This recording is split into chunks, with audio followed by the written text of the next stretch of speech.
It's time to feel the rage. Welcome to Film Rage, where we talk movies in theater, streaming, and classic films as well, although a whole lot of in theater this week. Directors and actors beware, as you cannot hide from the rage. My name is Bryce, and I'm part of the Film Rage crew, which also includes Jim. Hello, Jim. Hey, Bryce. And also we have Murray, who, just like Baby, no one puts Murman in a corner. Hey there, Murman. Yo. So with the introductions out of the way, let's rage on. No one puts Merman / Baby in the corner. Thanks to all who've been supporting us. If you love our independent podcast, please support us and join the growing Film Rage community by joining our membership at buymeacoffee.com /Film Rage YYC. All members get special episodes and content only for members, and all members that sign up will get a limited edition Film Rage merch item. If you cannot commit to a membership, you can still buy us a movie rental and dare us to see a terrible film that hopefully makes us rage. Because if it's good, it'll just make Bryce rage. Thanks to all our listeners from all over the world, with special thanks to our largest listening country again, USA. USA. USA. Okay, that's enough of that.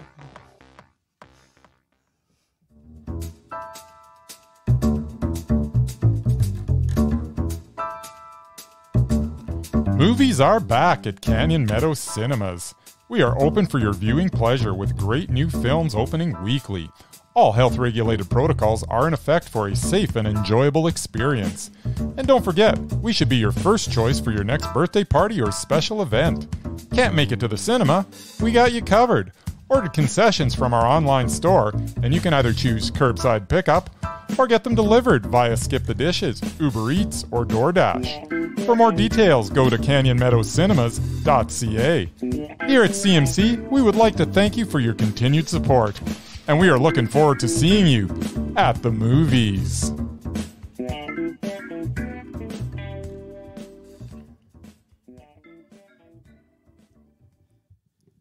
Can it be, Jim? We're not dancing today, Murray. No streaming. There'll be no dancing today. So sad. It's the same thing that Kevin Bacon thought. Why are we not dancing? Well, they must have passed a law. Must have passed a law. Oh, but this is even better. Ton of movies. We get to rock out with our theater out. That's right. And seeing the biggest movie of 2021, we're going to be talking about... Was it? Yeah. It's pushed over $1 billion. Has it? Yep. $1 billion. $1 billion. And only 500 million COVID cases. Exactly. Yeah. We're all spread because of that movie. Because of that movie. Holy crap. I'm just glad we were on the lower section. Yeah. What did we see, Bryce? We saw Spider-Man No Way Home. No way. Way home. If ever there was a recipe for disaster, here it is. So many characters from different dimensions and timeless timelines crammed together in one movie had the potential to be an unfocused mess. Did we not learn anything from Spider-Man 3, where every supervillain under the sun was inserted into the film to disastrous results, as the script was unable to support the weight of so many characters buckling under its potential? Yet, No Way Home manages to support not only the weight of a half dozen villains, but does it in a way that gives everyone the focus they deserve. I was shocked at how well director John Watts was able to weave together the fabric of so many dimensions into a coherent story that not only made sense, but at times was actually touching. Enough time has passed since its release that I am sure that everyone knows we get multiple Spider-Man. By itself, the interaction between Tom Holland, Tobey Maguire, and Andrew Garfield is worth the price of admission. These three together on screen was fun in its purest form. It also reminded me how much I like Tobey Maguire. I also loved the growing up that took place in Holland's Peter Parker, as he's not the same person as he was at the beginning of the film. Still, for all of the fun that was had, the movie suffered from its runtime, with the first half unnecessarily repeating itself and dragging. I also did not really get why the Ned character has such a crucial role in this. The comic relief sidekick did not need to be featured as much as he was. Still, this was a lot of fun, with great actors such as Alfred Molina and Willem Dafoe acting greatly, and some super enjoyable enjoyable comic book action made Spider-Man No Way Home. Man! Nice. Mar, what'd you think of? Already. No way. No Way Home? Home. Well, No way, homie. it took Sony 8 live-action film to get here. Just eight. Just 8. But they finally produced the ultimate Spider-Man film. It's super About Spider-Man. great power and even greater responsibility. Yes. I did steal that line. Yeah. It's been stolen a lot of times. No Way Home is the Christmas gift that takes on 20 years of Spidey's cinematic history and perfects it. The thing I remember most about it, it delivered the biggest whoops, cheers, and sobs heard in the movie theater I can remember in a long time. That it did. I have never heard that many people gasp over the I don't latest- know. There was a lot of that in Ghostbusters too. I was gasping a lot. Yeah, but this is over revelations that they didn't know, which they should have known if they watched the trailers. But Yeah. yeah, well, Peter Parker, all of them shine. The film's greatest success is reasserting one of the best rogues galleries of villains ever. Where Spider-Man 3 failed, this film delivered. No good villain stays dead forever. Apparently not. No Way Home reasserts Spider-Man's ultimate foe, Green Goblin, in devastating style. This movie rewards devoted moviegoers and pleases fans. It was a super web-slinging Mondo. Alrighty. I liked it.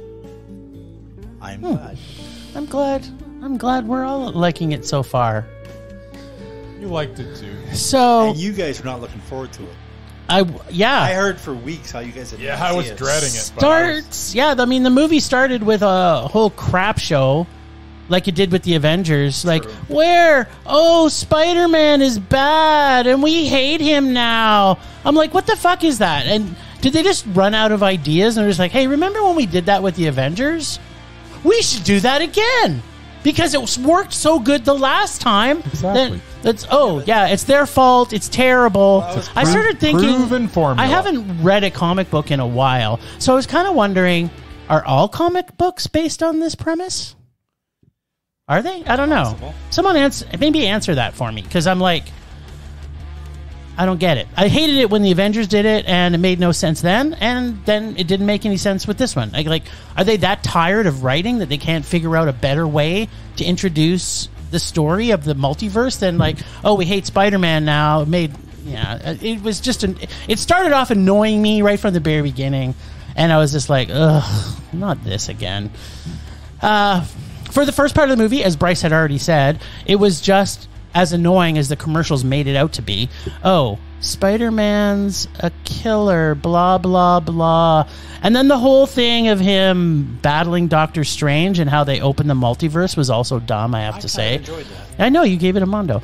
Then it turns to a new adventure of Harry Potter, Hermione, and Ron when 3 children team up to battle adult male villains. That made a lot of sense too. Had lots of nostalgia, which I'm sure a lot of people enjoyed, which I think most people are enjoying this movie because of the nostalgia, not because the movie was great. I don't want to spoil anything. Oh yeah, whatever. Let's just spoil things. I loved when we got the Menage a Twatter Man. Yeah, it doesn't work at all, but nice. It a little bit. Menage a Twad. No. Twatter Man. Stupid. Twatter Man. No. Yeah, no. Spider twat? Okay, Move on. just stop. Is it a spider twat? Just No. whatever you're gonna say. You know, next. where you get three. Yeah, you get 3 leave Spideys this behind. You and get say 3. what you were gonna say next. You get 3 Spideys for the price of 1. It's a menage a no. Stop. spider twat. Yeah, okay. Move on. I don't know. I kind of like that. That was your point. I liked it when they came out. That part they did exceptionally well. Also, the way they brought the villains into the story, as mentioned, the whole Doctor Strange was exactly as I expected it was going to be. It was stupid and annoying. Although it was good to see Benny back in action. I think that's like the 4th time we have seen him this year. Eggs Benedict Cumberballs. It's always great to see him. There was so much nostalgic in this film that had this movie just nostalgitized. I don't know what else to call it. Yeah, it wasn't as terrible as I was expecting it to be. But the most important thing was that we got to see the best Spider-Man of all times, Tobey Maguire. Tobey Maguire. Exactly. At least you got that right. Yes, exactly. Exactly. Thank God they brought Tobey Maguire back. And I want to see now a new stream of Tobey Maguire. Wouldn't that be great? Good. His universe is the one I want to live in. We'll probably get a Garfield one, but I don't think we're going to get a Tobey Maguire one. I hope we do, though. Well, the fans are asking for... Old Wolverine was like the greatest move, one of the greatest movies I've ever seen. Wolverine doesn't wear spandex in his 80s either. And he lived for like 200 years because... but that was his power. Didn't you see Into the Spider-Verse where the cartoon was great? Yeah. And it had like the older Mondo. Spider-Man with the beer belly and the whole deal. Yeah, it's fine. Spider-Ham. Can we unpack a few things here, though? Yeah, let's unpack some stuff. Okay. So, I'm just tired of superhero films. I don't know. I think it kind of just, I know maybe this doesn't count for Murray, but it's almost like our saying of it's a superhero movie. It's a meh. Yeah. It's just really what they are becoming. I'm so tired of them. Having said that, I will say that I enjoyed this one. I did. More than I've enjoyed a superhero movie in probably a couple of years, other than some of the anti-heroes. Well, we liked Shang-Chi a lot too, except they kind of ruined it at the end. Yeah, the end. This one, the end was the best part. Yeah. It was like if they could take Shang-Chi and meet it up. Yeah. What's with Hong's character? I don't even get what his character is. He's just bouncing in and out of doors, meeting up with people now. Like, is he like... You mean Wong? Wong, sorry. Why did I say Hong? I'm thinking Wong. Then I said Hong, sorry. Wong. Yeah, what's the deal with his character? Well, he was the new Sorcerer Supreme after they killed right, so you never saw her bouncing around in doors. She went to different because there's 4... No, she was just sitting there waiting around for people to come and visit her. She also traveled to the other sanctums, Did she? Yes, I just saw her waiting around on top of buildings, pushing people out of their bodies. I don't know. She was better at it, but yeah. Whatever. Apparently. Well, she's better at everything than everybody. Yeah, it's true. But I just don't get it. What's his character for? I don't know. Comic relief? I don't know. Like, that's just, to Bryce's point, they had the one Ned's character is like, okay, whatever. What's he needed for? You kind of know why MJ's there because it's a love interest. But I don't get Ned. If you're going to have it as comic relief, that's fine. But he wasn't funny. Making him an integral part of this, where he's actually doing things, I don't know. Well, again, like what is he, a wizard now? I mounted it to Harry Potter, Hermione, and Ron. He's just a schmo. He's the Ron in the relationship. He's a schmo, and now he's like can open up portals, and portholes. He's the guy in the chair. That's what he says. His character says, I'm the guy in the chair. Well, they're kind of holes. Yeah. I'm the guy in the chair. I predict this, though. We will see Andrew Garfield 3 now because I think we the universe is asking for it. They say everybody else has 3. Now Andrew Garfield needs his 3. Well, I would like to see another Mary Jane, too. They set up 3 so well at the end of 2, and then I really was looking forward to it. Because it's Andrew Garfield. He's a god. He's becoming a god. He's a spider god. He's a menage a trois. Just stop with the menage a trois stuff. It doesn't work. So you gave it a meh. Okay. I gave it a meh. It's 2 mehs. 2 mehs and a Mondo. I think it was actually a super Mondo. It's a web-slinging Mondo. It's a web-slimmering Mongo. Yeah, it was meh. It's Mongo. All right, move on. All right. Move on. We also saw a movie that there's a big weight in this. Nightmare Alley. Because if Murray really hated it, it's Nightmare Alley. It's going to mean Guillermo del Toro may come off the undoubted list. It's Nightmare Alley. Yeah. So the undoubted Guillermo del Toro decides this time he's going to spin another period piece. Yes. But this time, it's a grifter's mystical carny adventure. Yes. As usual, it is visually brilliant. Always. And the acting is incredible. Oh. I have to admit, though, it was too long at 2.5 hours. The story, although interesting enough, was a little draggy. Oh, I like the journey. So, I know, but you like draggy. No one is surprised by this. It was so draggy, in fact, that I actually took a nap in the middle of the movie. You did not. I absolutely did. How could you take a It nap? finished at 1 in the morning because it was boring at parts. I heard disease. Yes, and Murray did too. There was I did both of too, us. yeah. We did actually nap off. That's crazy. I liked the story, but I did find it overly dry. And as happens sometimes, I didn't find that the characters were very likable. So it made it hard to stay interested in the story, which they were trying to spin. And they did not really like any of the characters. The ending was predictable. I mean, you knew a mile away what was going to happen. But when it was brilliant. happening, I could not help but laugh out loud through the final 8 minutes So good. as Tim Blake Nelson takes us home. I love Tim Blake Nelson. The end of this was brilliant. Oh, so brilliant. I liked a lot of this movie. I didn't like the fact that it was draggy. I hate to say this, but I hope his next film is Mondo, because I'm sorry, I'm giving this a meh. But What? I'm putting a precedence on it. What? When I get to watch the whole movie again, I will re-rate it. So it will come up again. I don't know what you were watching.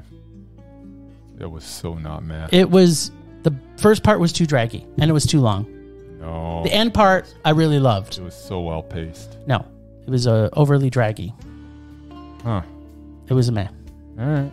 My turn? But I can come back and when I see it again for the parts that I fell You asleep need in. to revisit that. All right. Nightmare Alley reminds me of a story about two frogs. Picture a bog surrounded by evergreen trees swaying back and forth in the breeze. It is a sunny day, and the trees cast a shadow See, onto I'm the already bog, falling asleep. This is where there are various water lilies and orchids. There are also some cranberries thriving in the sun. Although there is a breeze down at water level, it is perfectly still, as not even a ripple can be seen in this calm and tranquil setting. If you listen closely, you can hear a beaver gnawing on a tree as he gonna put gathers us to sleep. supplies to build a dam. There is also a raccoon rummaging in the forest in search for his lunch. All of this is being witnessed by a pair of frogs sitting on a lily pad. They seem to be taking in the beauty around them, when one of the frogs leans over to the other and says, "Can you believe it's only Wednesday?" That story sums up my feelings about Nightmare Alley. In short, Nightmare Alley was expertly paced, acted, and directed. Nightmare Alley was Mondo. so what you're saying though, kind of in your story, It was nice which and was slow. your story was also draggy and slow. Yes, and the put me to movie, the sleep. first half of the movie was draggy and slow. It's right here. Nightmare Alley was expertly paced, acted, and directed. Right. But your So- story was so draggy. That Yes. makes it Mondo. Oh, right. That's what it was. Now, my story was just Drawn telling you out. the fact It that was And a longer than parable. it should have It was been. a parable. I've heard it. So the story basically is just saying that there is a journey that takes place Yes. to get to the very last little bit Yes.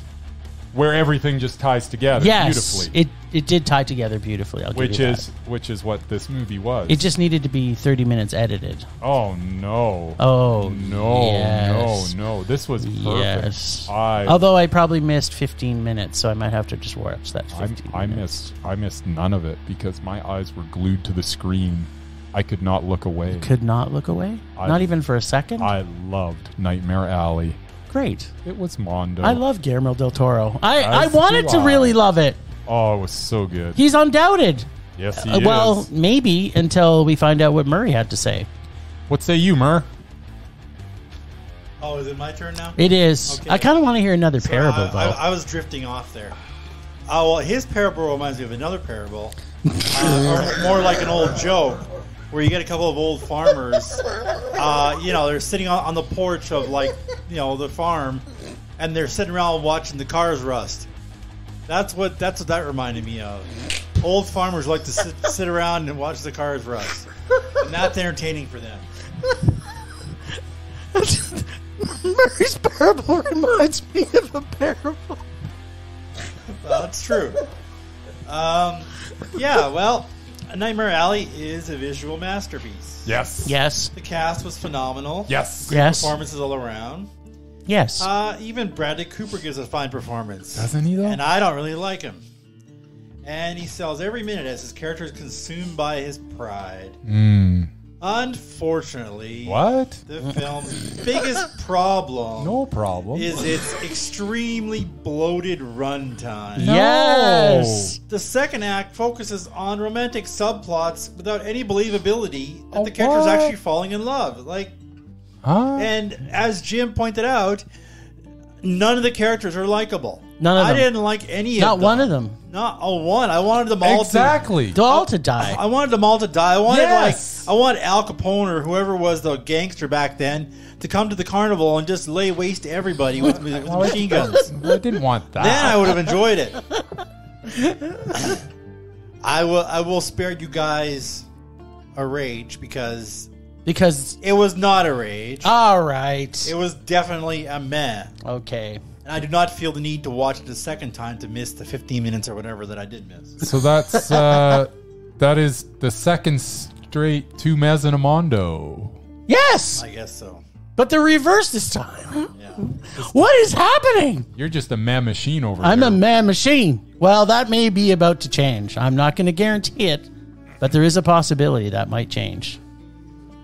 I understand that Murray has not seen this next movie. I have not. So it's going to be tough for him to talk about it, although So I'm going to say that you're up then, Jim. I'm up. We saw Licorice, a pizza, Yes, we did.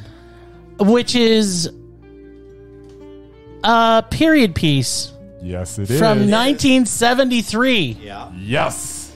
Your favorite. And yeah, so P.T. Anderson makes a modern day Harold and Maude. Well, maybe. Not quite. Is that where the 18-year-old dates like But an 80-year-old? Yes. Oh. But it's a 25-year-old woman falling for a 15-year-old boy. No matter what year it takes place in, it is still always pretty creepy. Yes. Not in 73. Who is this movie? Oh, yeah, I guess in 1973 it's 73. okay. It's not like the expression, oh, what movie was that we saw that? And it was just like, Heck, if we were in the 30s, you know, we got 25-year-olds marrying, 12-year-olds. yeah, It was- exactly. it Well, was in some like- countries, it actually happens more often than it There should. you go. So who is in this movie? Well, perhaps who we should ask is who isn't in this movie? It's just like a Wes Anderson film. PT has everyone but the kitchen sink in it. Every character is amazing and mesmerizingly over the top at times. To explain this film in one sentence, I would have to say, as manic as a teenage boy addicted to money, an older woman, and apparently hand jobs, this seems at times like random acts strung together with a single thread of two characters' relationships with crazy happenings and unusual coincidental occurrences that made me laugh constantly through this entire film. At no time did I know what was going to happen next, which Right? always excites me. Okay, well, the ending was predictable. But by the time we get there, we're so invested in these amazingly spun characters, it doesn't matter. You're already invested. Well, maybe a little about the awkward pedophilia subplot. And no one shoots up close shots like PT does. And the facial acting of some of these amazing actors goes beyond anything you'll see in up close shots. I loved this unusual period piece, quirky comedy, drama, love story.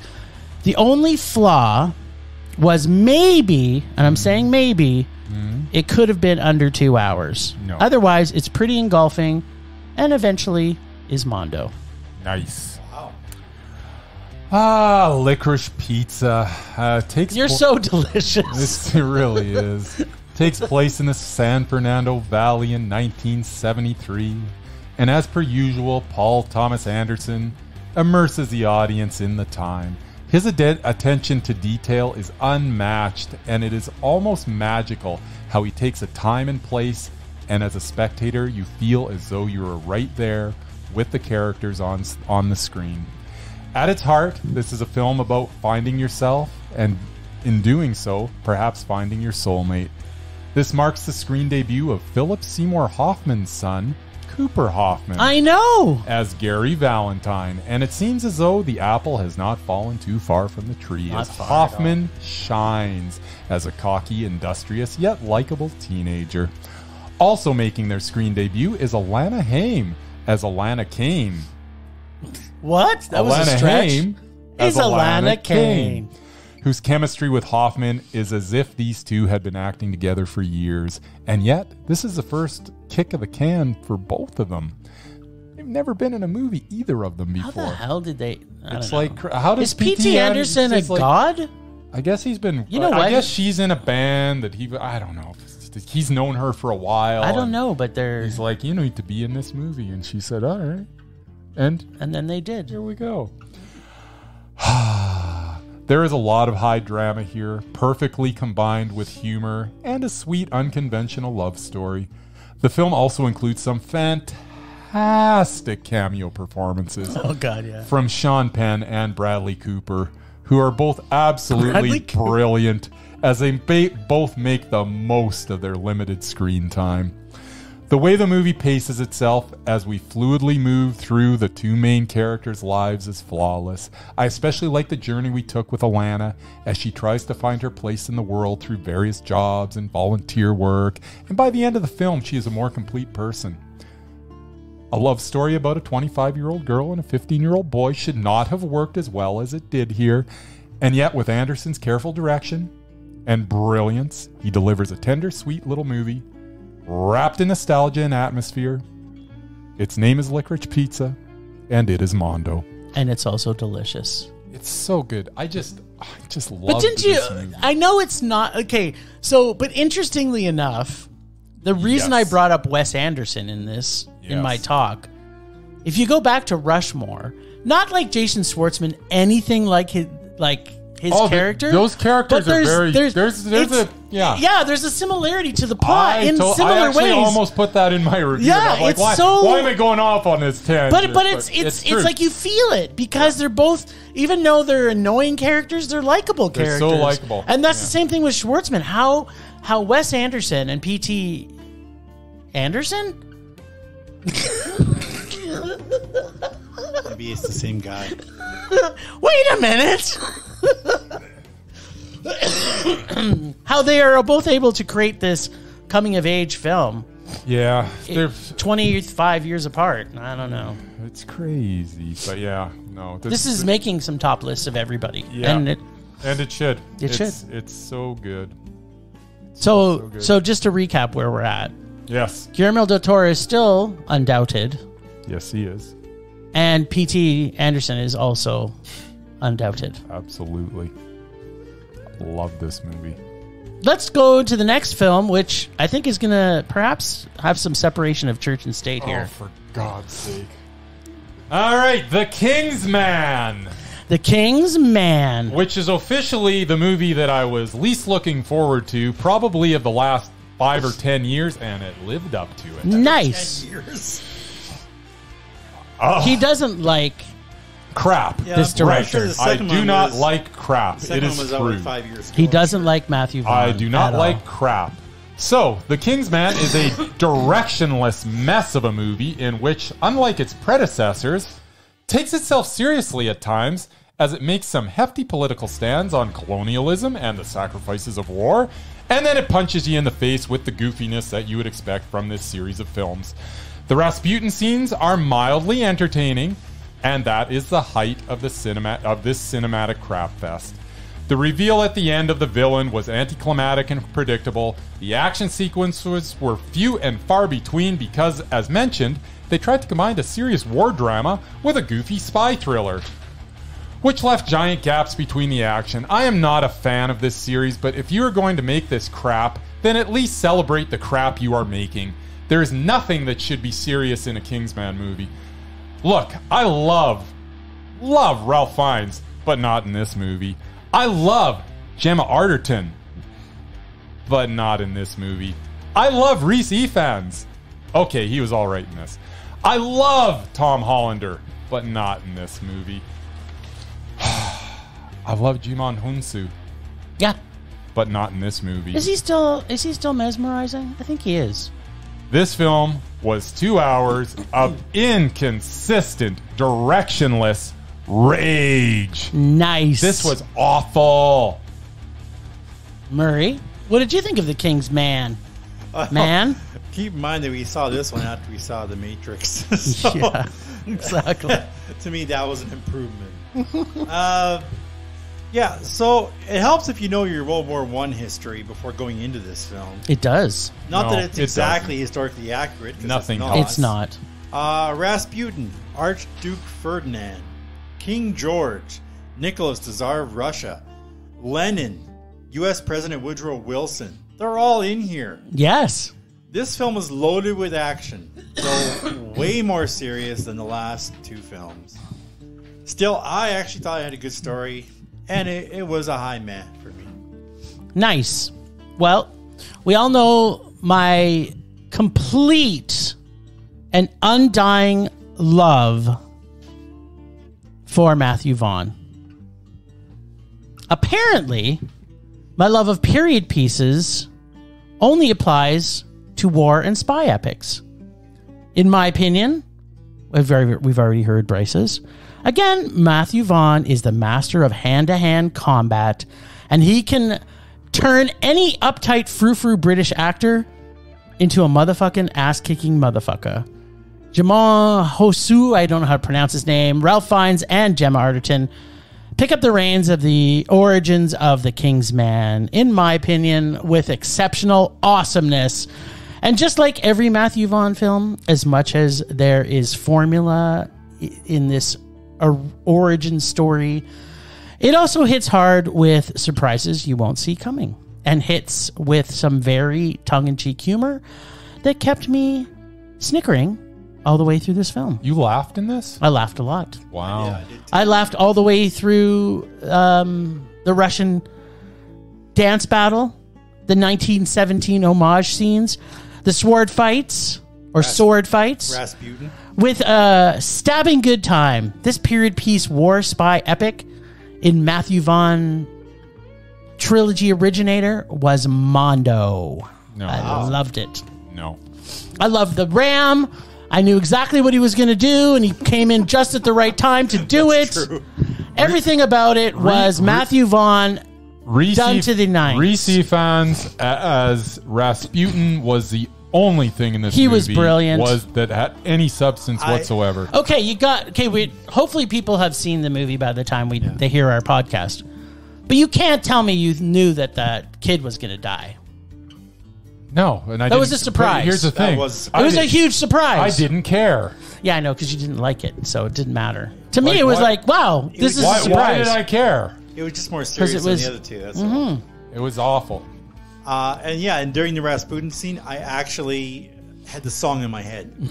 Rasputin. Well, no, because it's Russia's because it's- greatest I'll love give machine. There was like 3 minutes out of this movie that I enjoyed. 3 minutes. Nice. minutes. Since that's all it If it was a 3-minute short, it would have been Mondo. just that one scene. But it was not a 3-minute short. Okay, but I like how, everybody needs to realize that Bryce does not like Matthew Vaughn movies at Or all. action movies. He's They're no, crap. he likes action movies. No, he doesn't. But he likes specific do. formulaic action movies What? that only he likes in a specific box it fits in. In this, it's Matthew Vaughn, and he doesn't like him. He doesn't like his style. He doesn't Oh, like I his sure don't. humor. It's He not doesn't funny. like. He doesn't like. I will give you all that. Yeah, exactly. I do not like his style. Yes, His- I love his his style. 'cause camera it's angles kooky. and the way that everything It's moves. kooky it and is just wacky. annoying. It's kooky and wacky, and I still think the action shots he does are amazing. There's Poopy. nothing better than the church. To this date, the church scene in the first Kingsman is beyond anything that's ever been filmed. Oh yeah, the first movie. Yeah, that Yes, and he Outstanding. puts a church scene in every movie, and it's yeah, just true. it dials it up. It dials it up. I loved it. I love Matthew Vaughn, and I want him to continue to make more It was movies. enjoyable. I want to make Kick-Ass 3. That's what I want him to make. Is that what he made? I want him. Oh, God, I want him to bring please back. No. I want him to bring back Nick Cage as a zombie, and There you go. Yeah, he makes bad movies. he makes great movies. Just terrible. And it's a lot of it isn't all CGI, so which also makes it good. Wow. Whatever. Whatever. Shall we now move on to the the white piece de resistance. The white rabbit in the room? The white is the white rabbit or the white elephant in the That was room? the white rabbit. Isn't it the white rabbit? I don't know. That would be There's the a lot song that plays. of there's a lot of white in this movie, so sure, why not? We also got to see Lana Wachowski's brilliant epic fourth film, Matrix Resurrections. Is there Resurrections Or Revolutions, or just as Keanu Reeves Resurrection? No, Resurrection. There's plural resurrections. Yeah, There's more than one There person is. that gets resurrected. yeah. Okay, there we go. Is it so? Dallas, Roseanne, Newhart. What do all these things have in common? Unnecessary remakes? No, actually, they didn't. I don't know. I didn't see the new Dallas, I did. but It was they're good. all TV shows that actually had a whole season that was actually a dream. It was a dream. Yeah, right. So now I guess people forgot that was a thing that people do in movies. So they decided they were going to do this for the Matrix, I guess. Huh. Yeah. When I heard this was coming out, as most of you may or may not know, I am a huge Matrix fan. I'm one of the only people that will admit on the face of the earth that I liked all three of them. And I thought they bookended nicely. But when I saw that this was coming out, right away, the commercials looked terrible. But after seeing, I was expecting the worst when I saw the trailers. But seeing Keanu on screen, and my heart was just melting. Almost worth it. Yeah. I was back in Lana's hands, well, until Keanu was on screen for like 5 minutes. And then I realized this was not going to be bad. It's not John Wick 4. It was going to be completely awful. This was basically the retelling of the first three films, filled with nostalgia again, and repeat after repeat after repeat. And every single thing bad that happened in the trilogy happened in this movie. And then throw in everything awful about the second train to Busan, aka Peninsula. The fact that they came back and destroyed anything and everything I liked about the Matrix trilogy in one film that never needed to happen brought me to a level of rage that I never thought was possible for my man crush, Keanu Reeves. I've never said this before, and surprised I'm saying this now, but Keanu, you are no longer starting with an 11 at every movie you're in. From now on, you're only starting with a 10. And this sequel to The Matrix, 20 years in the making, for me, is the biggest rage of this year. I literally hated every single second of film in this entire movie. Neo and his stupid Force-like powers, the idiocy of Jada Pinkett Smith's character is nothing like her character was developed in the first three. Yeah, this was the worst film I've seen this year. It was, unsurprisingly, a rage. All right, then. The Matrix Resurrections was 148 minutes of boredom. Lots of noise and silly action that means nothing. Watching Keanu Reeves waving his hands and stopping bullets for much of the runtime was an exercise in tedium. Plastic performances in a plastic movie. Reeves gives his patented monotone performance with the charisma of a paperclip. I actually think that you would probably enjoy this more had you not seen the first three films. Because, you know, it's just the first three films put into this movie. But I would imagine you would still find this experience rather dull. Having seen the first films, I would call this experience more frustrating than anything else. I could go on, but to be honest, there's very little to say other than this. The Matrix Resurrections was a rage. Nice. I'm glad our hatred of film has brought us back together again. What say you, Mur? Yeah. I don't say this very often. Yes. About my man Keanu Reeves? No, about... Oh, wait, he's going to say I completely agree with everything Bryce says. About whatever Bryce just said. I actually agree with him. What? Wait a minute. I have only one comment. I'm sorry, I didn't hear that. Can you say that again? I agree with Bryce. Everything he just said about this movie. Wow. Mark this in our calendars. I have one comment about this film. Why was this movie made? No one knows the answer to... What was the point of I can tell you why it was made. Money. Yeah, but it took money to make it. Yeah, but Lana's last project didn't make a lot of money. Well, then she just flushed this down the rabbit hole, too. Yeah, I don't know how well this is going to do. Well, sure, it was good to see Keanu Reeves and Carrie-Anne Moss kick ass again. But the first half of the film dragged on until we finally get to see Neo do his thing. I did enjoy NPH, Neil Patrick Harris. He was pretty good. At his finest. But did not like the new Morpheus at all. FYI, Lawrence Fishburne is still alive. I guess he just didn't want to be in this movie. He was smart enough not to put his name into this movie. I also didn't like the new Agent Smith. Jonathan Groff, you are no Hugo Weaving. Hugo Weaving was probably smart enough to say, no, I'm not doing this movie either. And the end credit sequence was stupid. I will say it. It was stupid. Nice. I was going to give this a meh. What? For what reason? Because I like to be nice. Well, don't be nice, Murray. That's not our jobs. You guys have convinced me. This is a rage. What? You know what that means? I don't have the button. Rage. Wow. Can we please talk a little bit more about this movie? Like, what the hell were they thinking?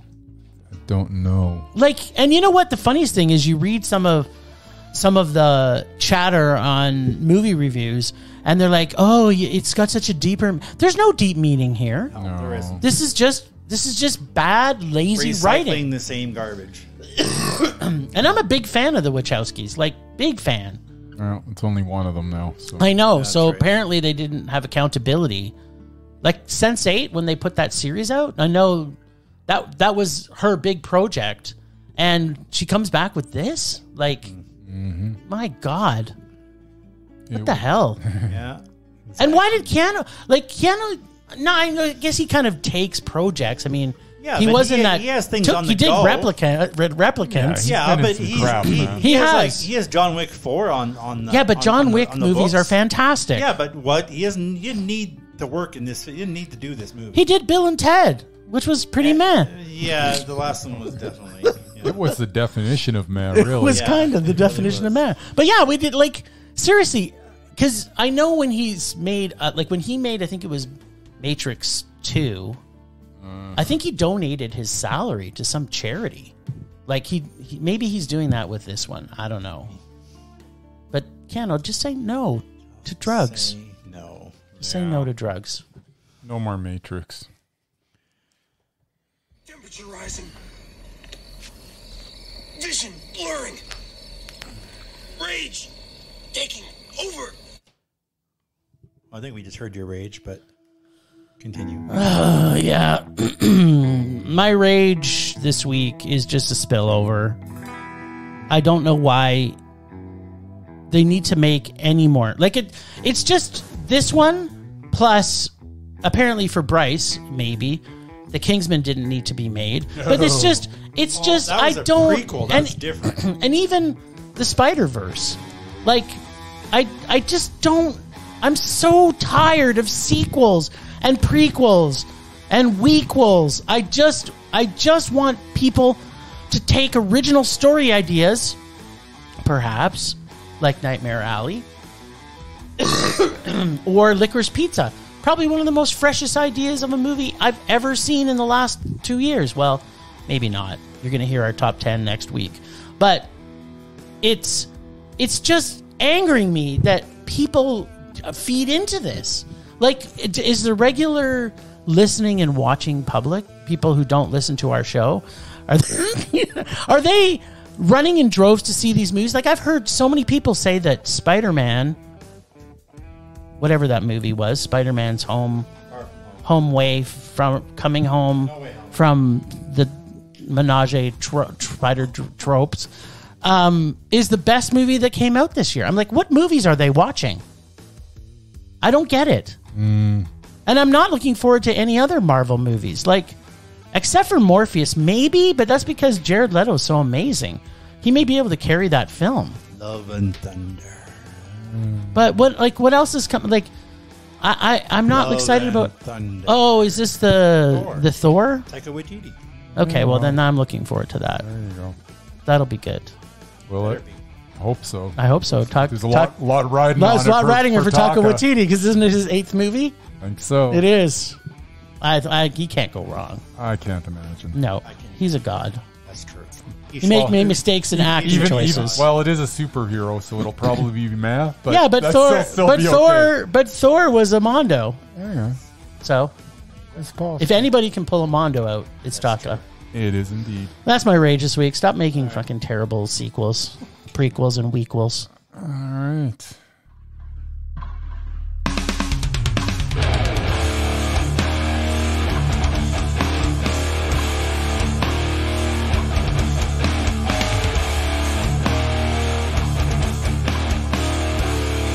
All right. Well, my rage is it's a pretty good companion to your rage. It's I love actually- companions. They are the same but different. I've got a little more statistics backing me. Oh, nice. I just have emotions that always backs Yes. me. So there are 13 first-run movies playing at cinemas in Calgary this week. Of those 13 movies, Yes. 7 of them are either remakes or sequels. Fuck me now. 7 out of 13 are either remakes How or embarrassing is our sequels. society? This continues to make me rage week after week. Are there no original ideas out there? Over half of the films playing right now are unoriginal retreads, and that is a problem. From Spider-Man to The Matrix to the animated Sing sequel to a remake of West Side Story, which, by the way, I saw Oh, good. Please tell me more about that. and was a complete waste of time. Of course it was. To the unnecessary prequel to the Kingsman series, to the Ghostbusters and Dune, which I know you love Dune. You meant it. And unoriginal content is dominating the theaters, and that is making me rage. 7 out of 13. So what are the 6 that are new? Do you know? Apparently your content's not fully loaded. Yeah, no, I don't have it off It's the not top. Matrix Well, I Reloaded. could probably figure it out. With a Licorice Pizza, Nightmare Alley. Yes. That's 2, so there's 4 more. Journal for Jordan. Yes. Keep going. There's a lot of yamming going on. But we probably saw them all. He's got Yeah, nothing. well, except for Journal for Jordan, we have seen them all. No, it's true. Yeah, Anyways, you know what? but Like, yeah, 7 out of 13. man. but okay. So we see a lot of festivals shows, and how many times have you seen? Like, okay, we gone through Cuff this year. We went through Cuff Docs this year, which I know docs are different. It's not really fair to compare it to regular releases. We saw SIFT this year. How many great original shows did we get to see out of these You know festivals? what the best part about those festivals was? What? We didn't get one remake. No, we didn't get one sequel. No, or nothing that was. No, that's what I'm saying. So to your point, or just piling on your point, Yes. is they are happening. There's a lot of great films being made, and there's So a lot many of great creative films. content. But apparently, We're being apparently, force-fed garbage. the regular Joe and Jill on the street are just wanting to go see. Are they, though? Well, okay. I guess how they many keep people? on buying How many tickets, people so. I've heard talk about the fact that Spider-Man, No Way, Menage a Trois Home is their favorite movie of this year. People saying that. Yes, they are. Like, I've heard it more than once. I'm just like, wow. Wow. Just wow. Yeah. Wow. I'm Anyways, done. Yeah. Squeeze the juice out the left of my left nut. 7 out of 13. Hail Satan. Over half. It's terrible. You've seen them all. Rage subsiding. Pulse slowing. Anger fading. Well, I guess it's up to me to finish this sucker off.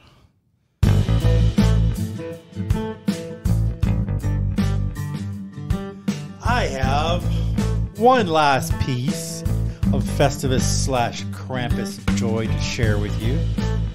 In Yum, the yum. form of a movie I saw recently, 2017's The Snowman. Yes, I like the Snowman. I hate the I happened to Snowman. see it was on TV, and I'm like, oh, you know what? Nice. It's got people liking it. Let's check it out. Yep. It's poopy. It's Boasting delicious. a cast of Michael Fassbender, Rebecca Ferguson, Toby Jones, Great cast. J.K. Simmons, and even Val Kilmer. How could you go wrong? Val Kilmer. And yet This they film do. should have been better. It sure should have.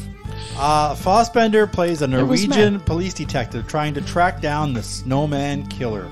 What a great name. Okay, first, the good. This film was shot in and set in Norway. Well, isn't he's Norwegian? I'll so say it again. I would No, do that actually, too. he's German, but Norway. The scenery was gorgeous, even though it is not the first country you think of when you think of serial killers. That's what Quote I a think line of. from the film, "I need a case to work on," to which his captain replies, "I apologize for Oslo's low murder rate," Nice. which is pretty much the point of the film. Yes. Still, lots of gruesome gore in this one. Yes. I mean, severed heads at the top of snowmen, Yes. cut off appendages, Yes. plus my favorite all-time Mission Impossible girl, Rebecca Ferguson, Num nums. who is as mesmerizing as they come. Fassbender's pretty good too. Okay, now on to the holiday turds.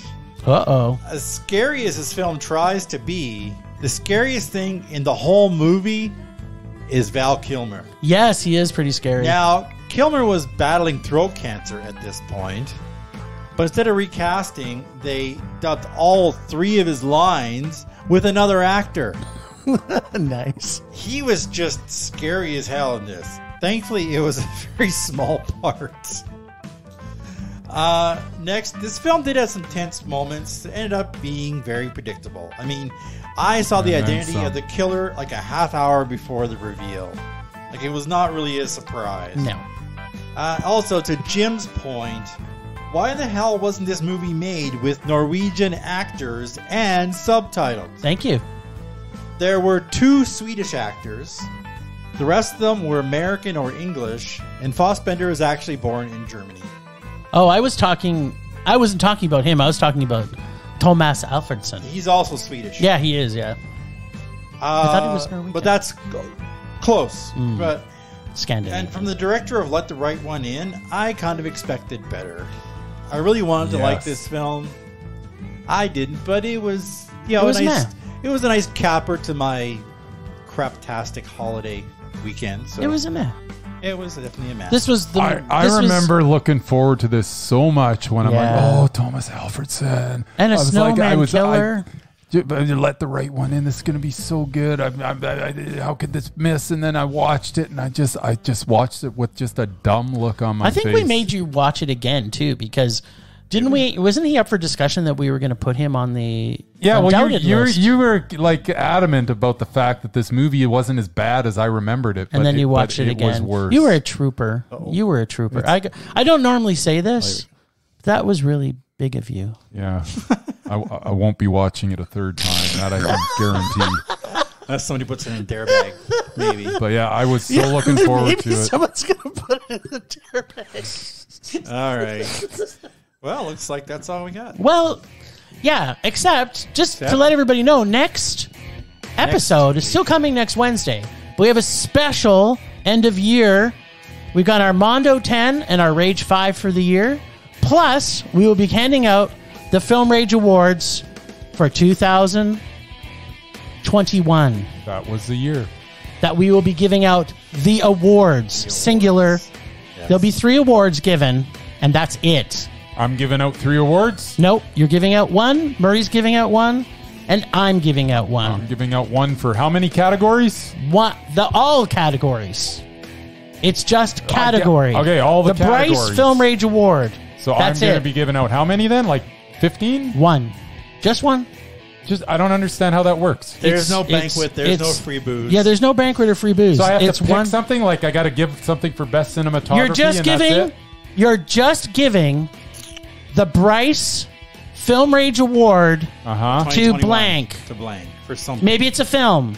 Maybe it's a person. Maybe it's performance. Maybe it's a cinematographer. Maybe it's a puppet. Maybe it's it could be a puppet. What about if I gave one for each individual? That's not how it works. Can't do it. This is not what Film Rage does. We don't believe in award shows. We only believe in us. That's right. And thanks, Ragers, for We should listening. get a T-shirt made. We don't believe in award shows. We only believe in us. Well, thanks, Ragers, for listening. Some super rage love to our members, Julian from It Goes Down in the PM podcast, James and Philip, for their continued financial more support to our extended Film Rage family. You can find them on our show notes. Find us everywhere at Film Rage YYC. Follow us on audea.io / and search Film Rage YYC for bite-sized film reviews. Check out everything Film Rage at filmrageYYC.com, including our merch site for Redbubble and TeePublic. And I think there may be even some stuff on sale. Buy your grandma a t-shirt that says, what's our slogan now? We don't believe in award shows.